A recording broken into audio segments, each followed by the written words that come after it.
Yeah, when you look at the full football game, I thought we started off, those first couple minutes, we were locked in. The opening kickoff, obviously, kind of a little bit of an issue there, fielding the ball. Didn't end up hurting us too much, though. And then there was a spell towards the end of the first quarter where they started to get it going on us a little bit. And then towards the end of the half, we made what we thought was a great stop on the third and one, and unfortunately, they gave them the spot of the ball for the first down and then a penalty as well, and it really switched the momentum and allowed them to drive down at the end of the half and score a touchdown. That was one where if we would have held them there and got out of the half, we would have been in pretty good condition. And we ended up going into halftime, down a considerable amount. But the way we responded at halftime, it didn't faze us. We weren't bothered by it. We just thought we got to go out, do our job, execute it one play at a time, and just start chipping away, and we did that. We came out in the second half with great effort, good execution, and got ourselves back into the football game. There has been significant progression, in particular in the pass game. I thought you look at our pass game against Western last week, there were some really high-level execution plays, and you can see we just didn't have the ability to do that a couple days ago. 6-7 days ago, and now we do. So, and now it's to a consistency thing. How well can we catch the ball consistently? How well can we deliver the football consistently?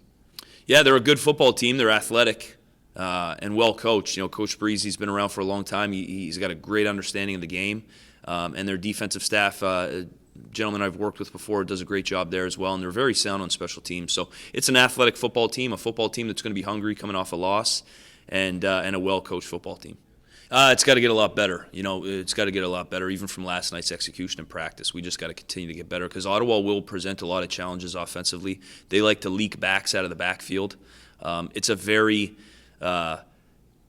well thought of passing attack from Coach Parisi on a year-to-year basis. He does a great job. He knows exactly what he's doing in that area of the game. So with his ability to get leverage on you by putting backs out to the flats and running curl routes behind him and a lot of crossing routes, and he'll have a great idea what we're trying to do defensively, and he'll be attacking it. So we got to be ready for adjusting and just playing really well with leverage and communication in the back end, so we're not letting people get behind us. Yeah, Ejaz Causer, defensive back, senior with us, tremendous student athlete, very well accomplished both football and academically and off the field with his community involvement and engagement on campus. So happy to have him represent us today. He's had a great night of practice last night, couple picks and one-on-ones, so this is his reward, and he's going to come represent our program. Well, as you know, the games have been really close with Ottawa over the past few years.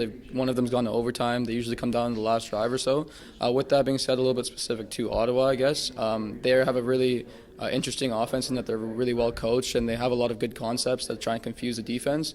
So I think for us, it's just about getting in the film room and making sure we can read plays before they happen. Sure. I think for me, honestly, one of the biggest things I've been working on is just a little mental toughness, especially as a defensive back. You win or lose based on one play. You can have a great game, but then if that one play you get beat, it can look like an 80-yard pass right on your head, and it just kind of sucks. And so I've been focusing on having that kind of reset mentality personally, and then just having that sort of toughness to, when one thing happens, shake it off and get to the next play. A little bit more physically, I've been working on my feet and my breaks a little bit more, especially because I've made the switch from halfback to corner this year. It's a little bit more focused on man-to-man coverage as opposed to getting in the box and communicating a little bit more. You just kind of focus on your guy. So I've been really focusing on my footwork and just being able to break on the ball as best I can.